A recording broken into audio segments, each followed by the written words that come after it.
Hi, this is Jeremy Gritton, art director and story lead for Ori and the Will of the Wisps, and you're listening to the Xbox Expansion Pass.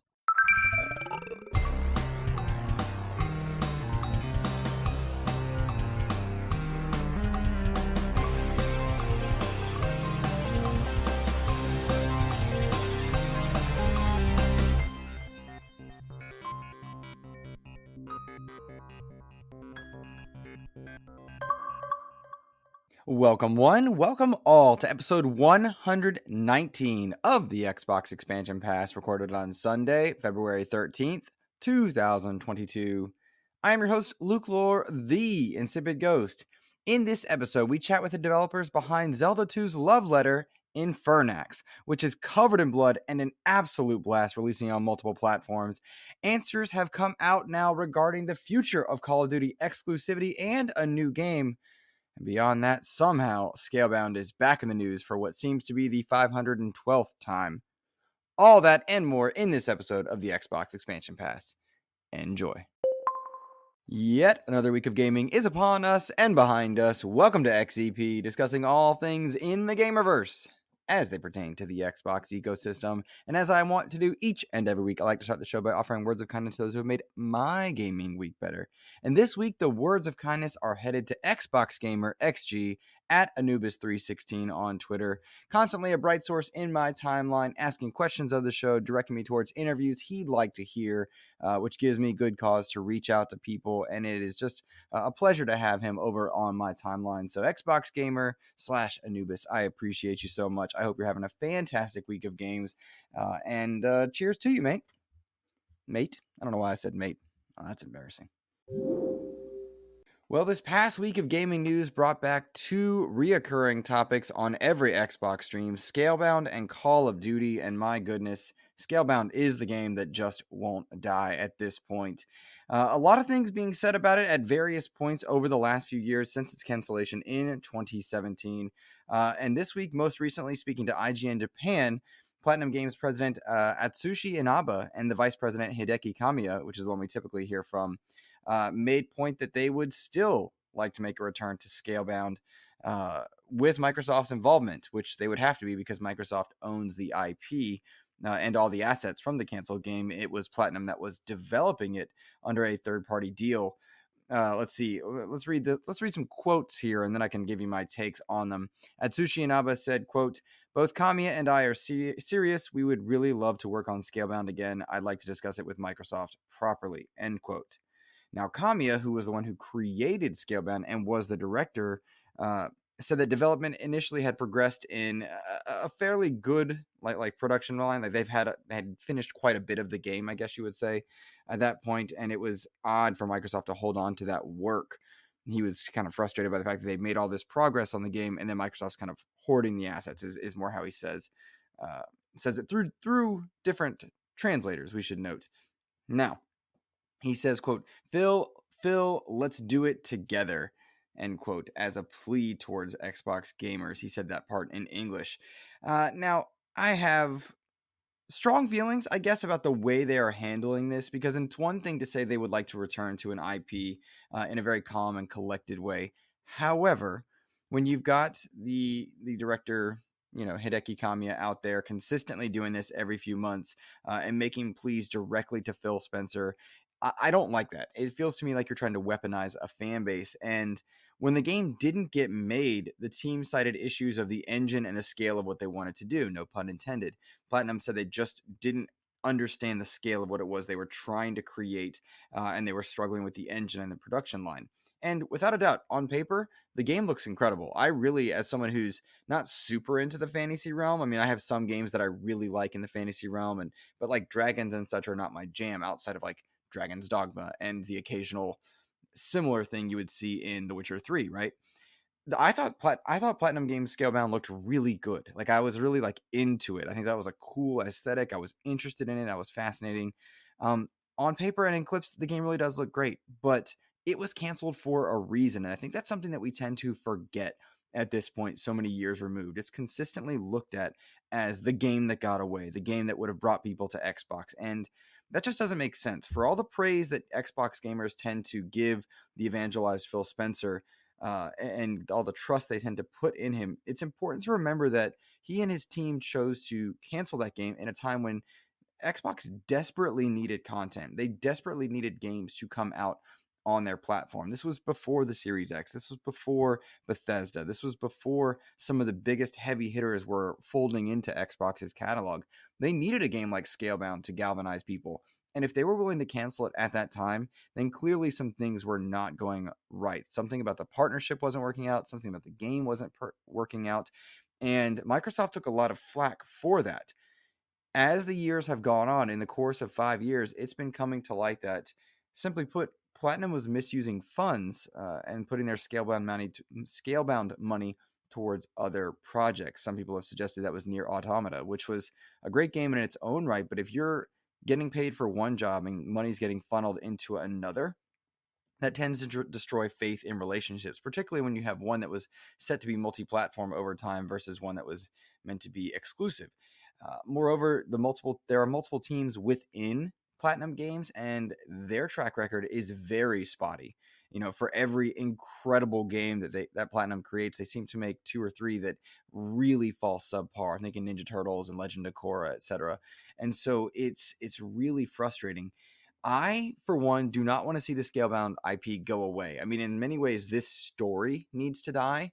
But Scalebound is a cool idea, right? Dragons and guns and riding around as a companion, or with a dragon companion. That's a really cool concept. I think it's really neat, and the art style was dope. But the trust in Platinum seems to have been frayed and fried, and I doubt Hideki Kamiya gets a second chance with the IP, no matter how much he tries to galvanize people to his cause. That said, I would not mind if Scalebound as an IP went to another studio. I think that would burn any last bridges between Platinum Games and Microsoft. But in hindsight, it feels like Platinum owes Xbox One. They owe them something on some level if they want to repair a relationship. Now, I don't mean this in like a tit for tat, 1-to-1 type ratio, not something childish or whatnot.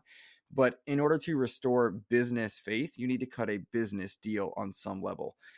And I don't think Scalebound is that. But, at this point, who am I? I think it was more the frustration of seeing the unprofessional element of galvanizing a listener base, a fan base, to try and rally to your cause when you have consistently proven that you can't be trusted with certain IP. Some IP land great, others fall flat. And that track record is too spotty for a third-party exclusive deal to be reopened without some assurances. So as much as I like the concept of Scalebound, it's 5 years old. And the hindsight, the look back, the time removed, what is it? Time heals all wounds, but absence makes the heart grow fonder. And when you think about that, like it's like, oh man, Scalebound is the one that got away. We could get it back. The reality is that game is 5 years gone, and those assets and such are old and done. And you would you really want that particular work to be reactivated? And I don't have a good answer for that, but I don't feel that Platinum deserves the trust of returning the potential boon of that IP, which I think you'll see Scalebound again. I do think down the line, when it's time for a shot in the arm to Game Pass or to the Xbox brand, the Platinum Games relationship, down the line it could happen, but assurances would need to be made. And I'm very curious to know just what happens with that. So, I mean, we'll see, but it's consistently coming up every few months. I feel like at that point, you're going to get a Mirror's Edge 2 situation where finally, somebody agrees to make it. It comes out. A few people are happy, and then it kind of, flies away into the wind to be forgotten once again. We'll see. We'll see.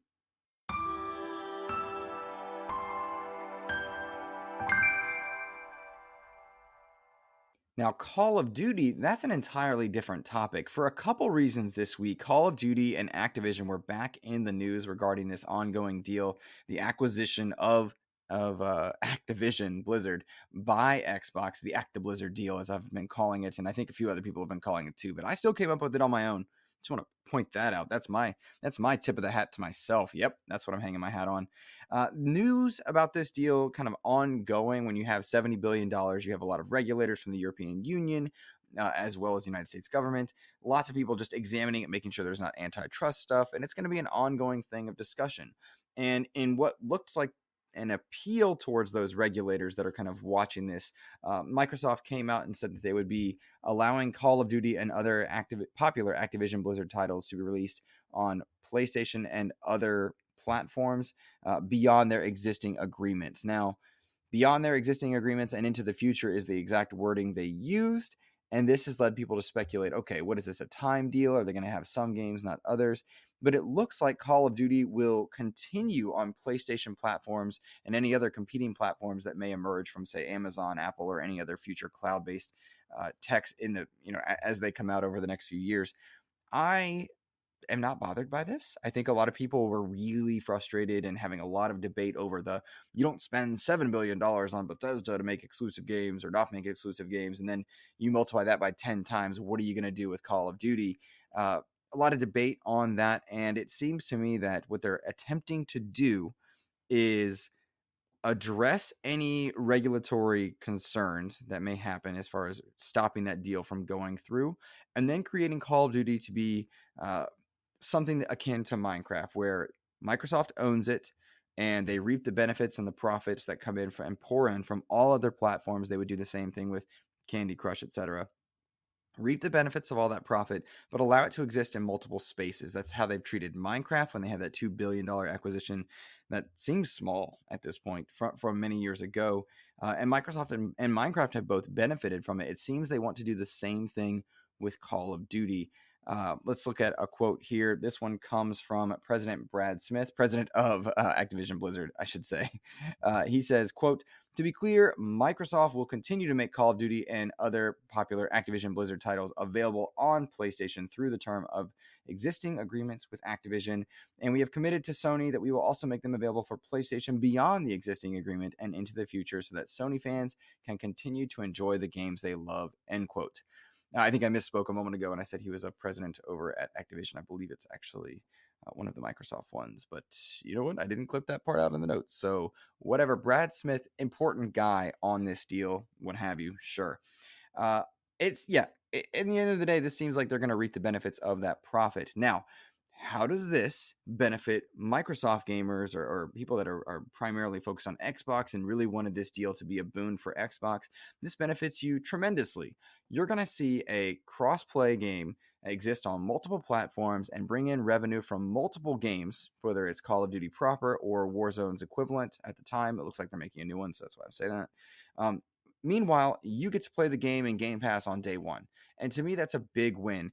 Players over on the PlayStation side can, pay $70 to play a Microsoft-owned game, an Xbox Game Studios game. They can pay $70 and they can participate in microtransactions. That money gets funneled into, Microsoft Game Studios. But then at the same time, Xbox gamers who have subscribed to Game Pass get it day one at no cost. To me, that's a big win. I don't see any problem with that. I see no concerns with that. I was not particularly perturbed by that.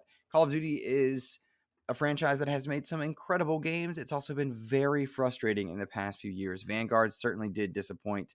Like it or not, no two ways about it. Vanguard did not do what it was supposed to do for Activision. And with the ongoing battles of leadership in the studios, unitization efforts, there's a lot of things to not like about Call of Duty. But strictly on gameplay, I don't want to see the franchise go away. I do want to see a lot of the kind of evil that's been surrounding it and the mistreatment of their employees, etc. I think that'll improve under Microsoft's tutelage, which is good.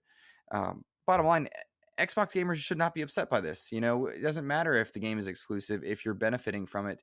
And it's not like Xbox is going anywhere. That's one thing that seems to consistently bother people when they discuss exclusive games and the competition between Sony, between PlayStation, which game, this game, tit for tat. It doesn't seem to be a big deal to me. I'm not bothered by it. Game Pass will be wherever it is in 10 years, whether it's a cloud-based service. There's a streaming stick that's on its way. I don't know that I should have said that, but that's happening. There's multiple ways to access Xbox games.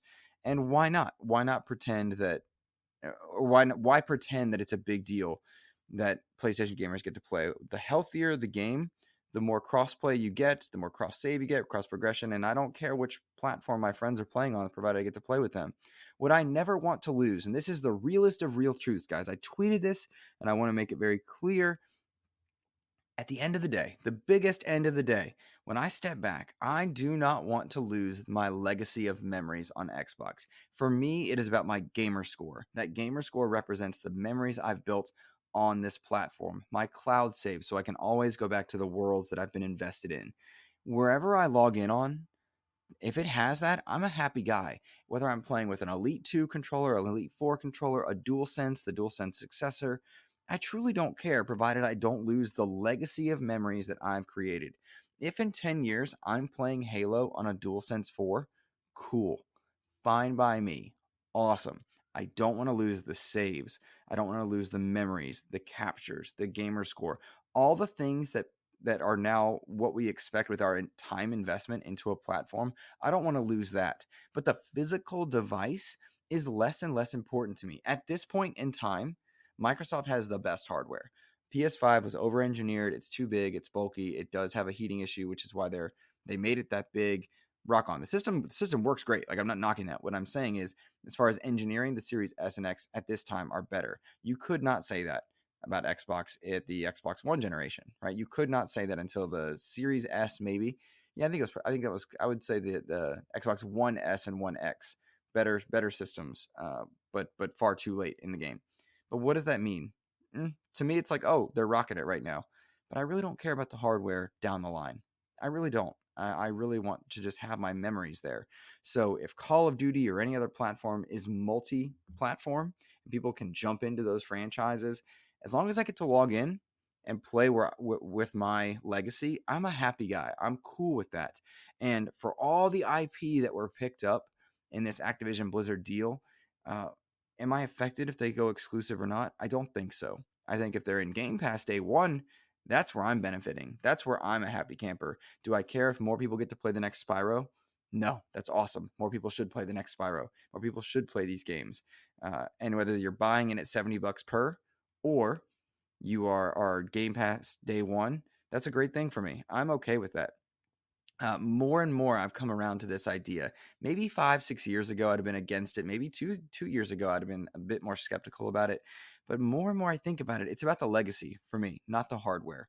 I really love the Xbox brand at this point, but I sure didn't during Xbox One. I was PlayStation 4 for a long time, And so why be upset as we move forward that other games are available to people? So I urge you to consider that as you look forward to it. If you're an Xbox gamer listening to this show and you want Microsoft to benefit from these deals, keep in mind that they will. They'll benefit from all the revenue generated on other platforms, and you as a subscriber will get it on day one. And if you are somebody who doesn't mind where you're playing, enjoy playing where you want to play. Why not? If you're a PlayStation gamer and you're going to pay $70 and you're happy with it, rock on. Rock on. I know I'm happy with several games I've bought outside the Xbox ecosystem. Why wouldn't I be, right? So anywho, there's plenty to discuss about that. I do think Game Pass members will get perks within that deal, similar to how PlayStation gamers were treated better by Activision during Destiny's first few years, right? They got exclusive missions and sparrows, etc. Why not? Fine, give people a perk here and there. But the biggest thing is I want to see Xbox getting those perks in the ways that they hadn't in years past.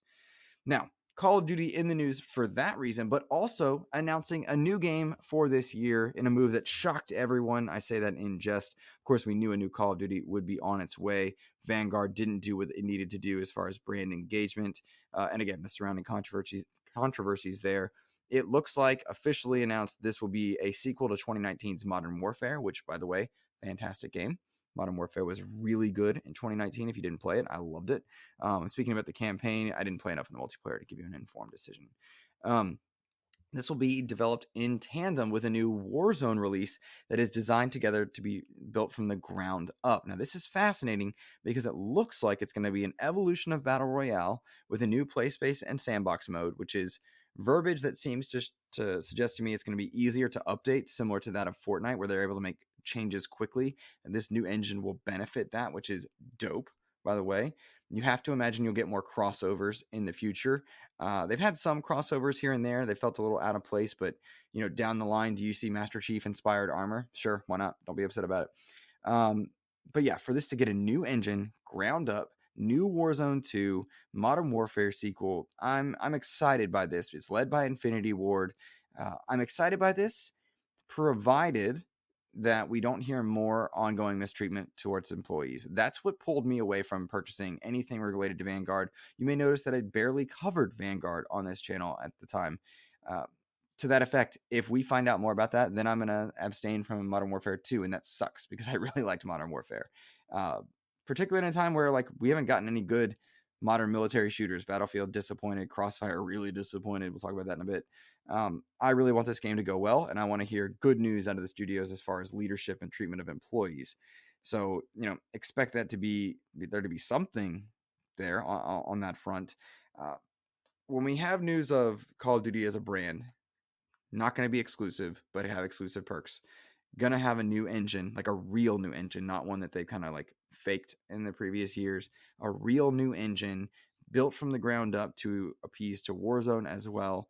This to me is encouraging. They've got to address a lot of anti-cheat stuff. They've really had a bad time with cheating in the PC space and in the console space. Halo fans can relate to that. Surely PC has absolutely devastated the player base in Halo Infinite as well.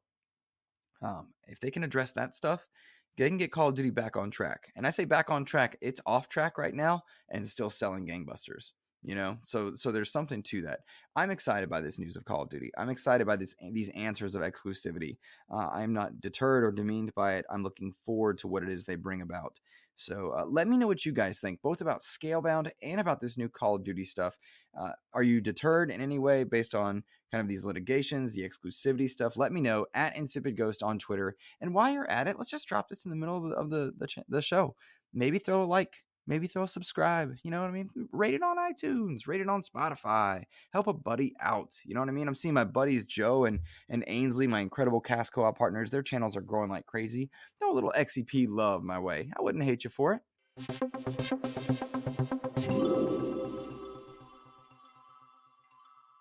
Hello, this is Mike Bithell, creator of Thomas Was Alone and John Wick Hex, and you're listening to the Xbox Expansion Pass.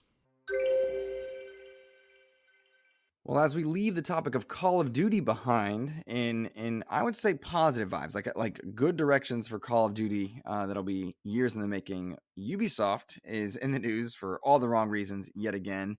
Now, this is twofold. On the one hand, kind of cool, Ubisoft is working on a new Assassin's Creed game to help bolster its sparse schedule. Now, what's interesting is that one of the games they were working on was originally going to be an expansion. They're now moving it to be a standalone game, and it will come out in, I think, the next year or so. Now that's a little question mark I didn't answer in my notes. Whoops. I'm all over the place this morning, guys. Bottom line, there was an Assassin's Creed Valhalla expansion that is now going to be released as a standalone. They found out in late 2021 it was just too big to be an expansion. They're going to make it a standalone thing. That cool. Ty Guy Travis, who was on the show last week, he's reviewing the most recent expansion for Valhalla. He said good things about it, put a lot of time into it. Check out his review on IGN. But that wasn't what locked in on me for it, because Ubisoft has burned a lot of bridges with how they've treated their fans, how they've treated their employees, really becoming one of those companies that is just, yikes. It's EA level bad in terms of being voted worst company, right?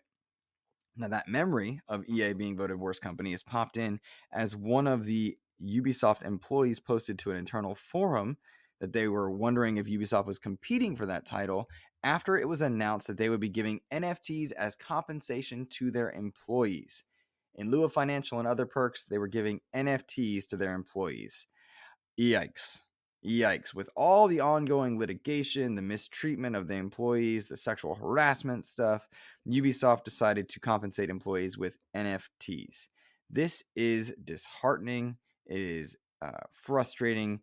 And you have to wonder at this point, if you're working at Ubisoft, if you're working at Activision, why you don't just leave and go work for somewhere else. I will tell you why. Because if you have ever worked at a job that was awful and mistreated people, but that was your source of income to provide for your family or your rent, you effectively feel stuck, and it is heartbreaking. I can vividly remember working at GameStop in years past, being forced to push these bad for developer deals, these not good for the gaming industry elements of used games, pushing these things that the grandmas really didn't want with the Power Up Pro memberships and pre-orders that do absolutely nothing for you. I just remember distinctly all of these bad policies that were instituted by GameStop, and I was stuck. I had had to pay my rent, and this was my job, and I couldn't find anything else at the time. It took a while. That's likely what's happening to a lot of these developers, and it's frustrating because you feel for them, and you also kind of feel frustrated at them, like, hey, go work somewhere else. And that's just not a realistic thing. That's something you say off the cuff when you're upset, and then you take a moment and think about it, and you're like, logically, that's just not a fair thing to tell someone who's trying to feed his kids in the gaming industry that's notoriously difficult, that has bad turnover rates. My hope is that the ongoing calling out process, the articles that are being written, the willingness to speak out against things that are unfair, the ongoing persistence to do right from employees towards those who are in management continues to shine a spotlight. The only way things get changed truly is if dollar bills are affected. And my hope is that dollar bills are affected in Ubisoft's instance the way they've been affected in Activision's, right? Vanguard didn't do well for a host of reasons, but among them was how they were treating employees. I would hope that starts to happen for Ubisoft, because if you think back to the days where Vivendi was trying to take over Ubisoft was doing everything right, man. They were doing right by their fans. They were doing right by employees, at least at the time it seemed that way. Maybe that's not true. But during that time, Ubisoft was listening and trying to make sure they could stand on their own and be trusted within the gaming industry. That's not the case now, right? That pressure is important. Pressure on any company is important. So my heart goes out to those people who are working over at Ubisoft. My heart goes out to those of you who are considering these things as you purchase games. Purchase the games you want, without a doubt. Just try to inform yourself on what it is and make it an informed decision. I know I've done that more in the last 2 years, 3 years, right? I think the one thing about the pandemic, if you were to find a silver lining, is that it gave people time to listen, time to speak. And in listening and speaking, we're finding out a lot about the industry. So I don't know, maybe I'm babbling at this point, but I think it's a good side effect of an awful situation is that we're becoming more aware of these things and people are being willing to speak out against it. I don't know.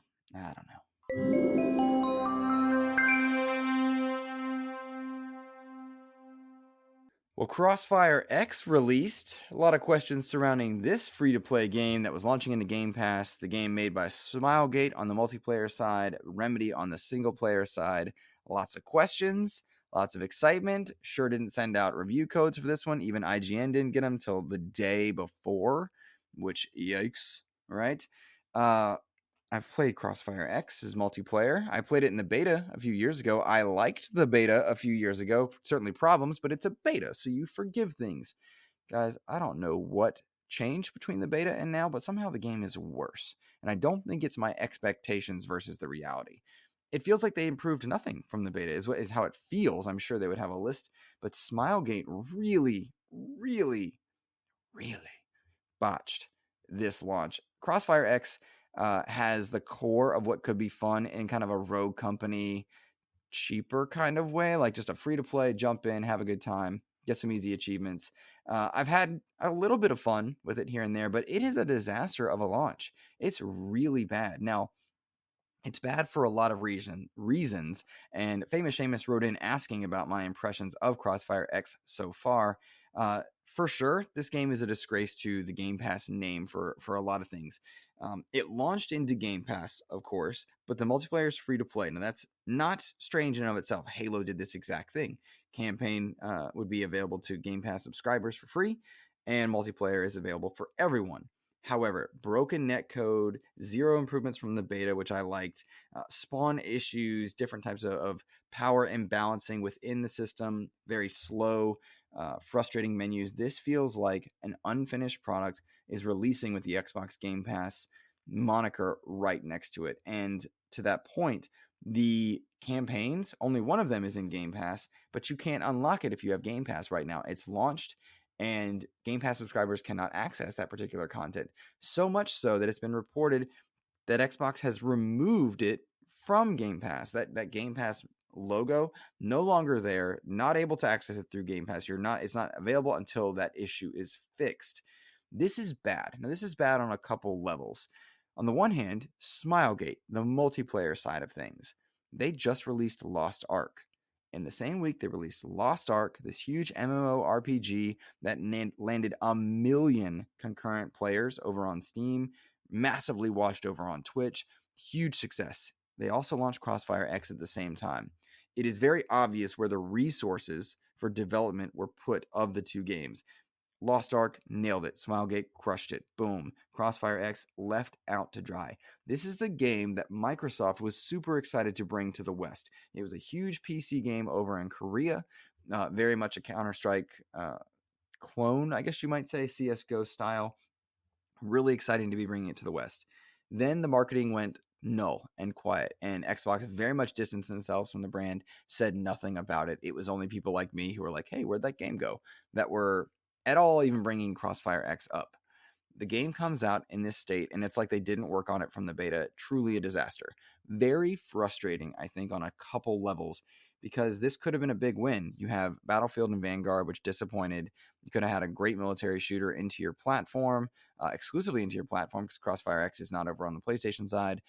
And Smilegate really dropped the ball. And Microsoft clearly knew, because they stopped marketing it over a year ago. They were just like, nope. They distanced themselves from it. So big drop of the ball there. The other drop of the ball is that the campaign was half of the campaigns. So like one of the campaigns, one of the missions, it's very weird and badly marketed the way they did it.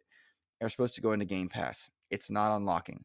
It's made by Remedy. Remedy, who is riding high off of Control and the Alan Wake remaster, the announcement of Alan Wake 2, and it's only passable based on reports. I haven't played it myself yet. I want to play it. Honest to goodness, I like military shooters. They're an easy jump-in point. Jump in, shoot some things, jump out, move on with your life.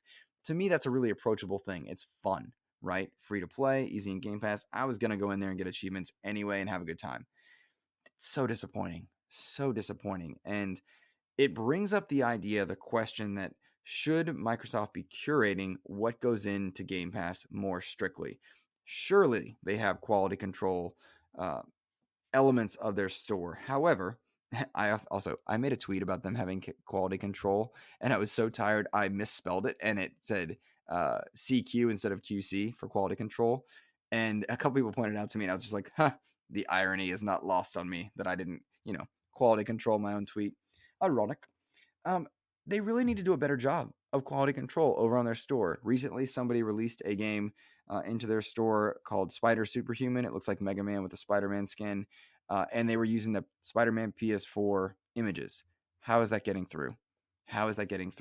That's one element that they need to do a better job regulating. But the other element is that they need to protect Game Pass better. They need to protect Game Pass from broken games, not games that are considered bad or not for you, right? If you don't like a game or it's scoring low on Metacritic or whatnot, that's not the type of regulation that you should be putting in all the time, right? Different people will like different things. You want diversity in your platform.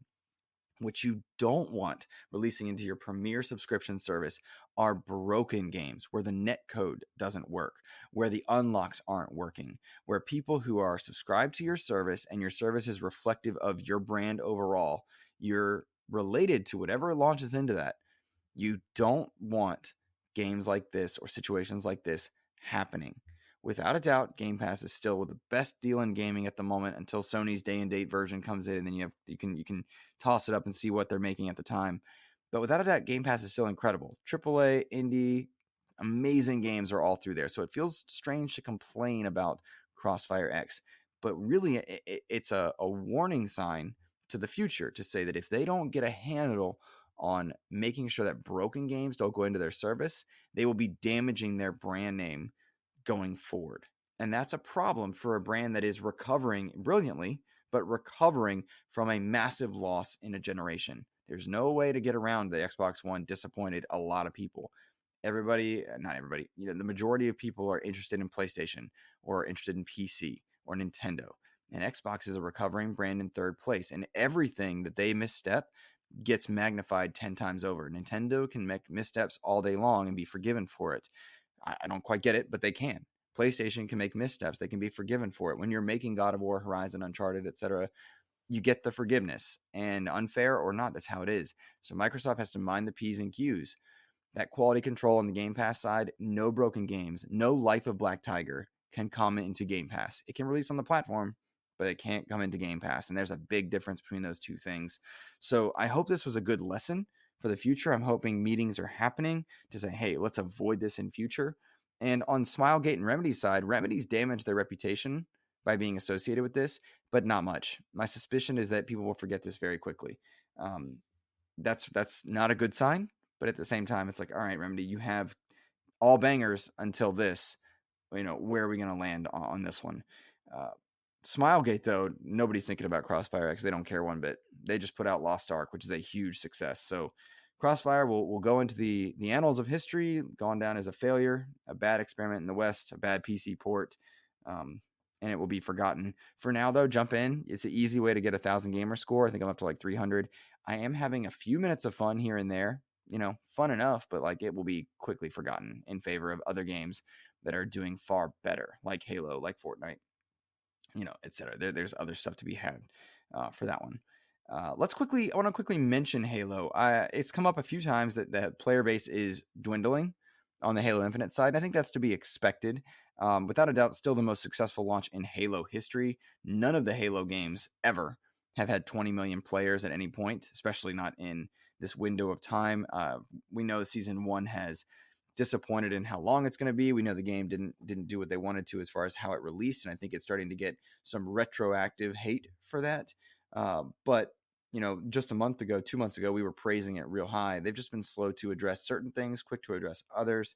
I think it's just the way it was going to be. That was the way it had to be. And in a timeline where Call of Duty Battlefield and Crossfire X have failed in the shooter service, Halo's still just fine. It's still doing just fine. Sure that the player base has dwindled comparatively, but it's competing against Warzone and Fortnite and Destiny, ongoing proven games versus the ones that have released. So I think we have to acknowledge that and surely note that, yeah, they do need to get content rolling. They do need to get things going. And I think you're going to see expansions kind of happen to this one as a platform. Without a doubt, like many live service games, that year one is always kind of odd. You can look at all the ones I just listed, plus Sea of Thieves, State of Decay, and anything else in Xbox's ongoing catalog. And yeah, the year one release, rough compared to everything else that's coming out, but I'm fine with it. They came in, they got it back on track, delivered a great campaign. We got the show coming out. They're getting the store under wraps. They know Season 2 needs to happen. I'm okay with all of this. When the battle passes don't expire, they can drop Season 2 when they're ready. If it happens sooner than what they said, surely 343 is aware of all these things. So just something that kind of occurred to me at this point. Now, let's take a break real quick, and then I want to talk about Infernax, which is launching in the Game Pass, and then we've got a developer interview with Berzerk Studios who made this game, and it's dope. All right, guys, much under the radar was this title, Infernax, which I'm betting some of you listeners have not heard about at this point, but it is launching onto multiple platforms and on to Game Pass February 14th. So by the time this episode is out, you will likely have access to it. Steam, PlayStation, Xbox, it's all there, right? It's even on Switch. Infernax is dope. It is super bloody, and it's a love letter to like Zelda 2, The Adventure of Link, and Castlevania 2, Simon's Quest. Two games that were really good in their own rights from way back in the day. That's right, I said way back in the day, because if you played it, you're old. But those games are really good despite being grand departures from their original titles. Infernax is a love letter to them, covered in blood, and it is fantastic. I am loving this game. You play as Alcador, which you can change the name, and I changed my character's name to Luke, and he's a duke, like he's a prince, so it keeps saying Duke Luke, which is awkward the entire time. But you're going through in this side-scrolling, pixelated kind of 8-bit style game, and I don't know how to describe my joy of it as I play it. It's super responsive in all the ways. It plays like those old Castlevania and Zelda 2 games, but it's so much more modernized in its inventory system and in how quickly and responsive the game moves. And it is just covered in blood. I can't get past this. The monster designs are grotesque and awesome. There's a choice system in the game where you are making morality linked decisions. Do I slaughter this person? Do I help this person? Do I take on this quest? Do I just kill this guy and rob him? You're making these decisions in this 2D pixelated system, and then you're reaping the benefits or consequences of those decisions, and it allows you this really cool kind of blend of new school mechanics and old school gameplay. I'm absolutely loving that element of it. Plus, the simple fact of playing it means you're moving through the game and seeing different enemy types, which are all designed in this really cool, violent, demonic style, this old knights and crusades art style. And these monsters are just wild. You'll have a monster with an eyeball in its chest that's surrounded by teeth as it swings this grand, large, huge Buster Sword around trying to kill you. And there is an old school mode and what you might call a more casual mode. The old school mode has the 1 or 2 lives at first to start off that any traditional NES game would have had. Meanwhile, casual mode, which is what I played it in, allows you continues and save points, and you can keep going, and it's a little bit less punishing with a more modern like checkpoint style of gameplay. But I'm having an absolute blast with it. You make these decisions, you move through, you battle through the different bosses to unlock different areas, very Castlevania-esque, Metroid-esque in certain spots, and each exploratory mission that you discover more of the map also brings about more violent bosses, more art designs that are just really telling, and you're getting to level up your character in terms of armor and in magic spells. Honest to goodness, guys, this game, I'd never heard of it. Never heard of it until I looked at the upcoming Game Pass releases. And then after investigating it, reaching out to the team, jumping on a microphone with them, which you'll be able to hear the interview in just a few moments, I'm really glad I played this. And for anyone that's skeptical about it, check it out in Game Pass. It's by the time this episode is live, you should be playing it or have access to playing it. It's really good. It's a really fun game. I'm having so much fun with it. And it really came out of nowhere. In talking to the team, I found out that the game has been in development for a very long time. It was an old project of theirs that they kind of reignited. And the fact that it's going into Game Pass means I think a lot of people will get eyes on it in ways that they hadn't or wouldn't have prior. I think this will likely sell gangbusters over on the Switch. We know Limited Run Games is doing stuff with them, but this game is not to be missed. Infernax is a weird title, weird name, but it is so much fun. It is just so much fun. It's pure Zelda 2 style, Castlevania style gameplay that I think anybody will just really have a blast with. And in the midst of a February that has launched with Dying Light 2, that's got Elden Ring coming out. On the PlayStation side, a new Horizon game. There's a lot of heavy hitters that are going to steal some headlines. Don't let Infernax slip through your fingers. Don't let this brilliant 2D game that is a love letter to games of yore, don't let this go through your hands. Nintendo fans, I'm telling you, this was built for the Switch. This was built for you. You absolutely need to check this one out. If you're skeptical, try it in Game Pass. Play it via xCloud. I can't be more thrilled with it. Honest to goodness, I could not be more thrilled with it. So I'm reaping the praise onto Infernax. Consider it a must play for fans of games of yore. To my Player One crew, Chris Johnson, if you're listening, this game is for you. This game is for Phil. You absolutely need to play it for sure. Guys, check out Infernax. And then in the back half of the episode, after we do listener mail, I think you'll enjoy. I did an abbreviated interview with them. But I think you'll really enjoy it. So check that one out for sure. It was a pleasure to talk to that team. Let's do one or two listener questions. Here, and then we'll kind of get rolling on out. Kevin Ainsworth says, "How do you feel about censorship in video games? Not just about the Martha is dead censorship, but should platform holders' decisions and where is that line drawn? What is acceptable and what isn't?" Okay, so Kevin's talking about Martha is Dead, a game that is being censored on the PlayStation side of things, presumably for extreme violence. It is not being censored on other platforms, including Xbox. Kevin, I do not think censorship in any way, shape, or form is a good thing. I do think curation is a good thing with appropriate amount of what you might call systems in place to make sure that people don't just access it, something that Twitch does a really bad job of, right? Like any kid can log on and see adult content. That's an issue. But censorship, I don't think that's a good thing. I'm not a fan of like games not being sold if they have an AO rating or whatnot. It really bothers me. Censorship is a dangerous thing. And I'm going to equate this to something in education that I'm seeing in the United States. Right now, as a teacher, I'm very concerned that certain states are trying to whitewash history even more than it's already been and remove elements from the educational system. We've got states like Tennessee and Texas, which are not talking about the Holocaust and not talking about how Nazis are bad. We're seeing books get banned because they show that white people have absolutely just destroyed history. And history is not opinionated. History is facts. History is what happened. It did and didn't happen.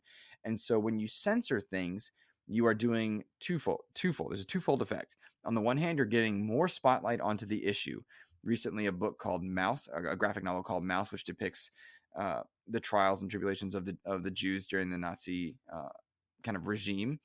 It shows the threat of that book was banned in Tennessee, and as a result, the sales skyrocketed 751%, as it should. It's a great book, and I bought 2 for my classroom. Everyone should read it. You should all know history.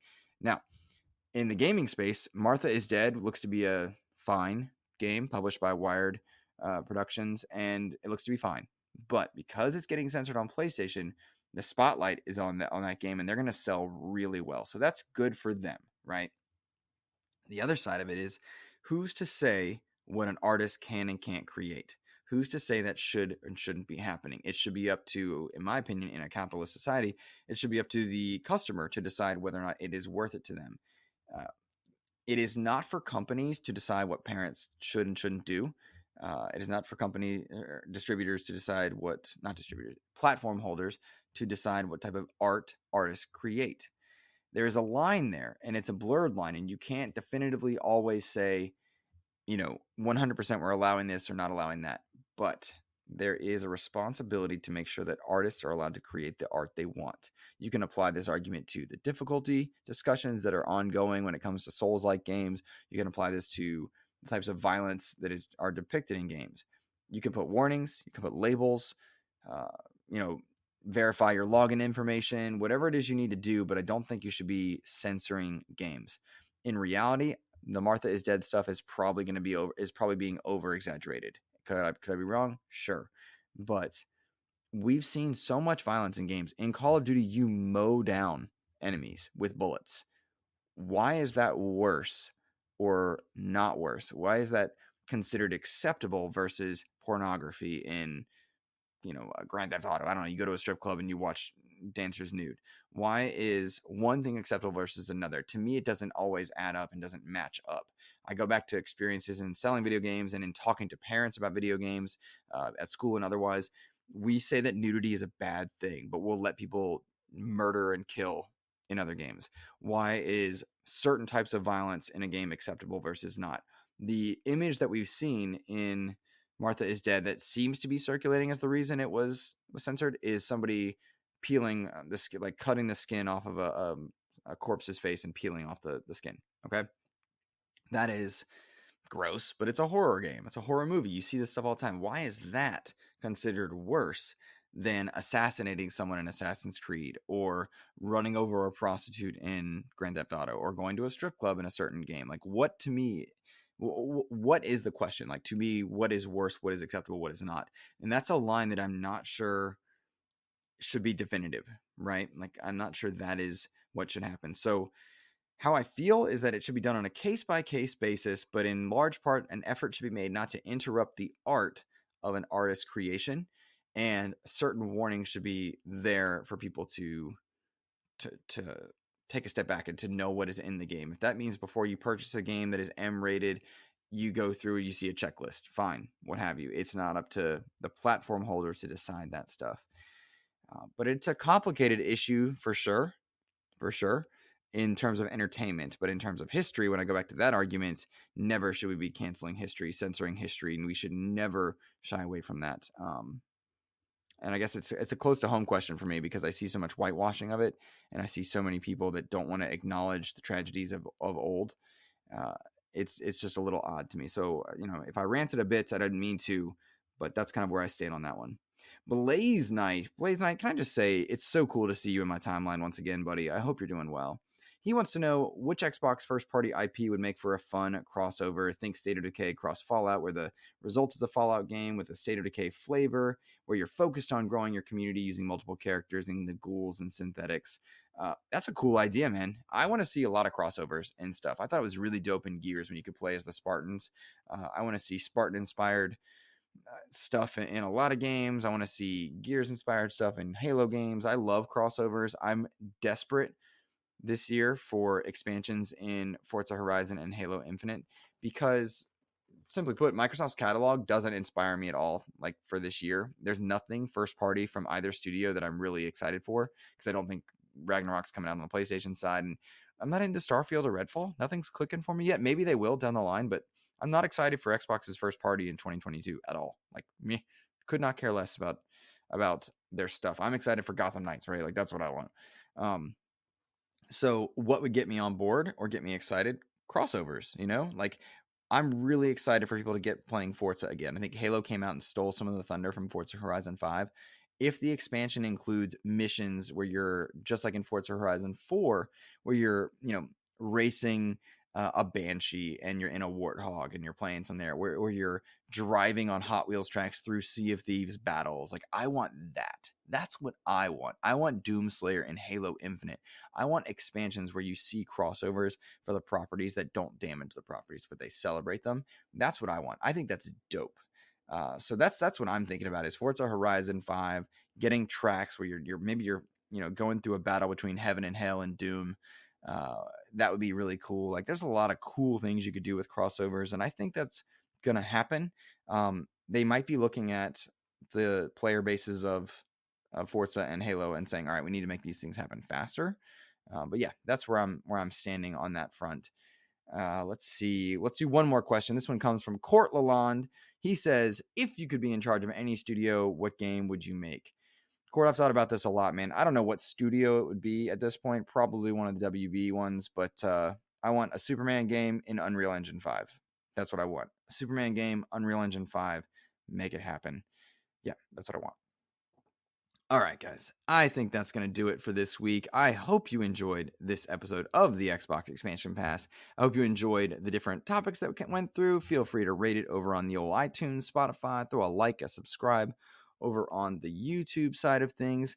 Next up, we've got an interview with the Berzerk Studios devs about Infernax. I hope you guys check that out. Check out the game as well. And what would be really cool is if you reach out to them on Twitter and just say that you heard the interview or you enjoyed it. That stuff means a lot to me when I see that. More than anything, that means a lot to me. All right, that's it for me, guys. Have a wonderful rest of your week. Take care.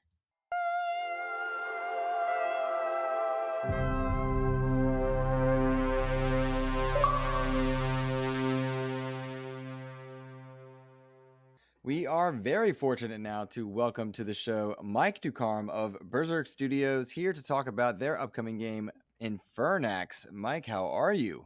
Howdy, I'm doing fantastic. What about you? I'm doing very well. I'm excited to talk to you about Infernax. I have all of these questions lined up. I've been playing the game for about a week now, really enjoying it. I lament your release date coming out in February because this game is not to be overlooked. Tell me, what was your elevator pitch for Infernax, and what is it that you guys were going for with the launch? Well, Infernax it's basically a love letter of the two most hated games in history, which are Zelda 2 and Castlevania 2. But we tried to make them, I don't want to say better because they were a very good game. We wanted to make them more palatable, but with more gore as well. Palatable with more gore makes perfect sense. And I don't know that they're the most hated. It's just that they departed so much from their originals. But what you've created is certainly palatable, and man, is it gory. It's a blast. Now, before we dive too far into Infernax, Berzerk Studios, you guys set out on this journey together. Can you tell me a little bit about Berzerk Studios? Yeah, Berzerk, we came up in 2008, for almost 14 years ago from now. We were mostly making Flash games back then. We were just a small studio making Flash games, and we slowly evolved into more making mobile games. Like we did, I want to say about 20 Flash games and 5 mobile games. Mm-hmm. And then at some point, we always wanted to do console games, but we could never actually do it because we didn't have the means to do it, or we also didn't really have the credibility to do it because we were just a small studio. Mm-hmm. Around 2016, we decided to make just Shapes and Beats, which was our first console game. And now we're here with Infernax. That's a much more Berzerk game than Shapes and Beats was. Shapes and Beats is a bullet hell based game. Is that correct? Yes, it's a musical bullet hell. Yeah. Oh, okay. So you guys really did depart when you started working on Infernax. Now, one of the things that I found interesting in the lead up to our interview is that I wanted to offer a title. Like, this is the lead designer, this is the sound designer, to know your role, as it were, within the studio. You guys don't have them. Is that right? We don't really have them because we all do a lot of different things, and by that I mean, like, personally I take care of like maybe like 20-30 tasks, and everybody has many more hats than they're just not just programmers. They're like, there's some guy that's a programmer, but he's also our video editor. There's our creative director that's also kind of like our, like, the level design guy, stuff like that. We never just do one task. So for myself, I just do everything that's overseeing what's not production. But there's not really a good title for that, I guess. At least Do- not one that I would like. Does that make for organizational chaos, or do you find it's more conducive to productivity? Actually, it's very organized chaos. Oh, tell me a bit about that. What's your day-to-day like then? I mean, days basically just you do what you need to do at this point. There's no like set agenda for me. I wake up and I see what's on my list. And it might be just doing web design, or it might be reaching out to people for marketing or for content, like creators and stuff like that. And I can also do HR or finance.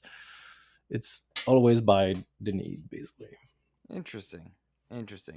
So you've got Infernax here. It's a love letter to Zelda 2, to Castlevania 2, departures from their originals. But in my playing it, I'm finding you've created a super tight, very responsive game that caught me off guard. If I'm being honest, the art style is certainly retro for sure. But I mean, you guys are doing things with color palettes and with lighting that I thought was really, really fascinating. Tell me a little bit about that art style. Well, at first it was made in Flash. The game was made 10 years ago in Flash. At first, we were supposed to just make it a 2-week project, and it ended up just taking a lot longer because we never could ship it. But it became what it is now, just going through the entire motion of getting a Flash game onto a PC game than a console game. So we didn't really use any pixel software at first. We're just doing it all in vector, and it was hell. But I mean, it happened. It worked. That was 10 years ago? Yeah, 10 years ago, last December was when we first started. Yeah. Is it 11 years now? I forget. Like, the pandemic has made me very weird with dates now. I don't know anything. Well, development started, 10, 11 years ago. Yeah. Were you always intending for it to arrive onto a console space at some point then? No, at first, when we first did it as a Flash game, it was just going to be that. It was going to be a short Flash game like we used to do, and we were going to push it out and work on something else. But because of the nature of the game, that was like very hard, very, I don't want to say violent, but very bloody game. Basically, there were not tones that they would resonate with Flash people. Mm-hmm. Like, they would resonate for Flash players, but not with people that fun Flash games. So we could never get it off the ground there. So we just shelved it for a couple of years, and then maybe like 5 years later, we decided to pick it back up, and we started working on it as a more like a PC port. So we decided to take the game from Flash, port it to Unity to put on PC. It was going to be it, and then we realized there was a lot more to it than just doing that, because the game was 5 years old from there at that point. So we wanted to like modernize it a bit because it was a bit getting dated, and then it became just too big. So we just decided to make a whole console game out of it for 5 years. So you would say that you guys have been working on this iteration for about 5 years now at this point? Yeah, off and on for the past 5 years. Yeah, we were finishing on Shapes and Beats back then, and then we were working a mobile game also at the same time. So we just put it in the back burner for a bit, and then started working on it since 2018 or something. Interesting. Yeah, 4 years.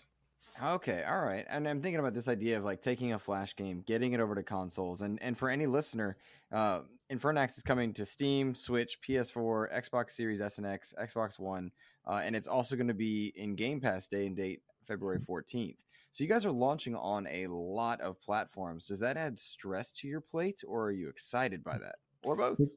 It's a bit of both, to be honest. Like, we've never done a wide release at launch before, but we were also very confident about it because our technical wizard, that's Oliver, he's the one that did our ports for Shapes and Beats, which were insanely hard to do because online multiplayer, we were supporting everything that we could, and Infernax is a lot simpler than that.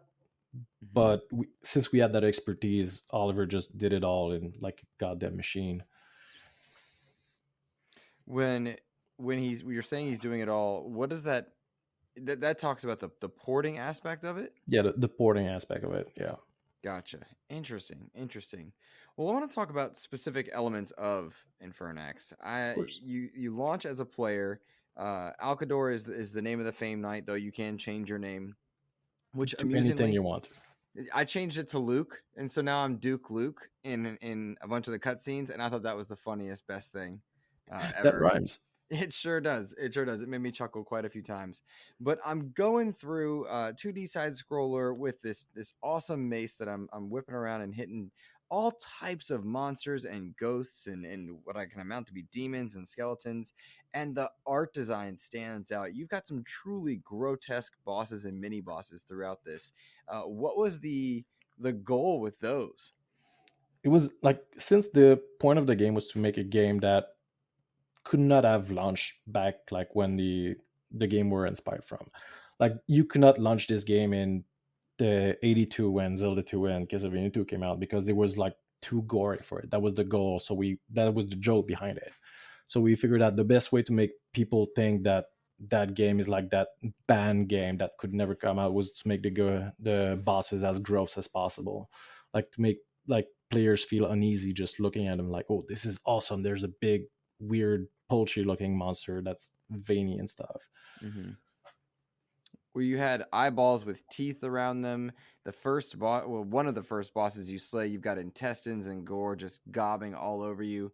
And my favorite is when you beat a boss and you've got all their blood and guts dripping off of you in pixelated form. He raises his hand in victory, and I just find that to be the best moment with that.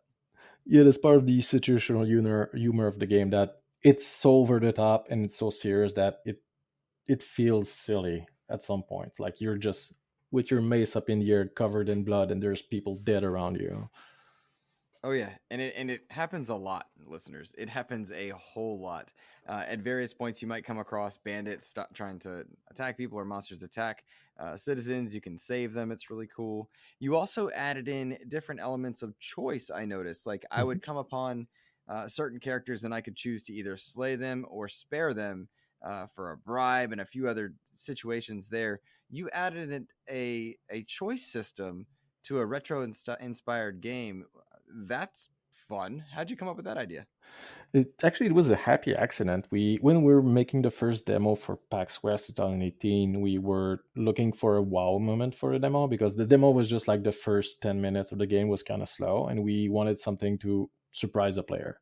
So Simon, one of the directors on the game, like, he's the president of the company, he's also a coder. You see what I mean by we have too many titles. But yeah, like, he decided, like, well, this could be fun. Like, just you can choose between one and the other, and you get like a small reward from it.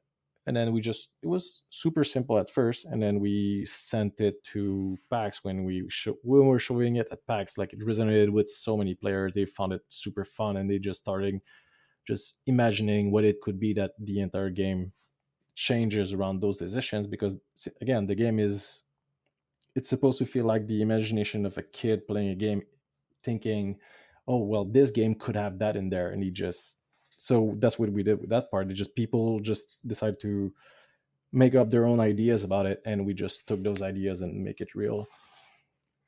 That's I think I really just rambled a lot there. I'm tired. rambling a lot is what this show is about, my friend. And they Good. much prefer when you ramble to me. I'll tell you that. I will tell you that. And they do not spare my feelings in the comment section. It's always amusing. It's like, ooh, okay, sorry guys. So as I'm going through Infernax right now, I'm in the Necropolis. It's kicking my tail. You've got some really awesome monsters, as I've mentioned. You've also got some platforming challenges, and I dare say puzzle elements to the game. Mhm. A key system involved. What was the design philosophy here? Well, again, it's very inspired by Zelda too. Like, those dungeons are like that. You would just travel through the dungeons, get a key, move somewhere else, Mm-hmm. and that's how, like, we try to make it like a lot different from the overworld, because the overworld is less about platforming but more about exploration. And then you Mm-hmm. have platforming and puzzles that are in castles that are supposed to be the skill checks. Like, Mm-hmm. if you high enough level, do you have the right equipment for it, or are you just good enough? So we just learn through that castles and stuff. Interesting. And those skill checks are very much that. And I have to note, much to my pleasure here, you included a casual mode, which is for me normal. That's what I was choosing. You've also got like a standard hardcore back in the day mode. Tell me about the approach here in giving me a Luke friendly mode with casual and one that's for the hardest of hardcore. Well, first you got to remember that games back then didn't have those kind of choices. They were barely not even human friendly, much less like casual friendly. Mm-hmm. So even though we were very inspired by those games, we didn't want to make it just for those people because it's not a good way to make a business, I guess. So we added that system of casual mode that basically just, instead of making the game easier for you, it just makes it more I don't want to say palatable because I said that again, but it's more forgiving, that you have more tries and then you have more instead of having to learn a long string of events, you can just like split it in two and just learn those parts over and over again. Just do it in bite parts instead of just doing one go. Interesting. Okay. I'm liking that. When you, through the course of development, deciding on these casual modes and hardcore modes, you also had to develop a leveling system for experience points, and then also kind of a purchasing system with money where you can buy different armors and spells and such. How do you guys go about balancing those two kind of elements of progression for the player? Oh, it's by, I don't know, how could I say that too? Well, words are hard today. Well, it's the base of the game. That's how it was designed from the ground up. We didn't really think about it much. It was just like you have a leveling system and you have gold, and then we just balance the monsters afterward. Like, oh, is this too hard when you're at that point? Because we kind of have like this mindset of at this castle you should be about this level, but if you're good, you can be just a bit like under level, but you can actually do it because you're better. So we wanted to have like those extra XP and extra gold things, just more like be a way to help you through it instead of just being a hard cap. All right, I'm digging that one. I think that made sense. It did make sense. It was good. And I one of the things I like about the way you guys set up quest lines, different strength levels, and like depending on how much XP you have, can obviously make things easier or more difficult. But in designing the quests, you solve problems. That's how you guys say it. Problem solved. That's a little bit of in humor there, yeah.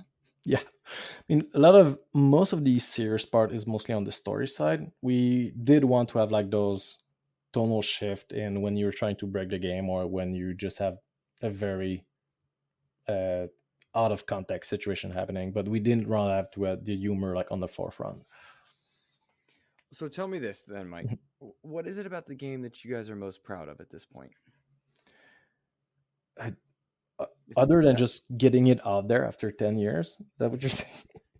Sure, yeah, whatever it is, man. I mean, well, we're super proud of just having managed to just do the entire game that anybody could enjoy. Like, it's not just the hardcore gamer, it's not just the casual player. It's a guy. Well, I don't want to say you can enjoy this with your kids because it's a major game. It's very hard rated, but we wanted to make sure that every level of core gamers could actually enjoy the game, and I think we succeeded at that.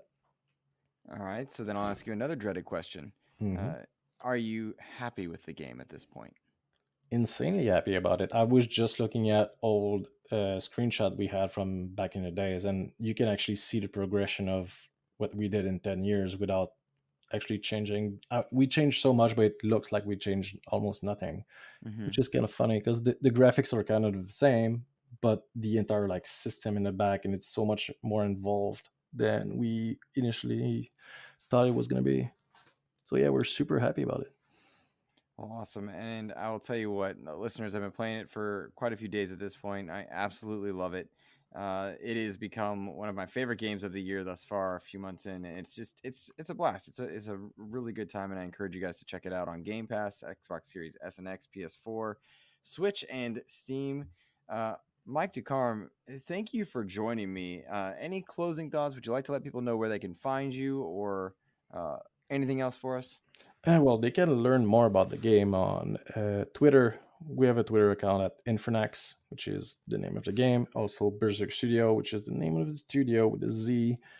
And they can find out more about me at Mike Ducarm Suck on Twitter, which is suck without the S at the end.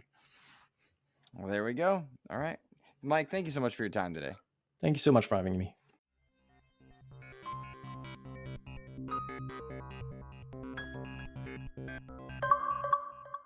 Lohr.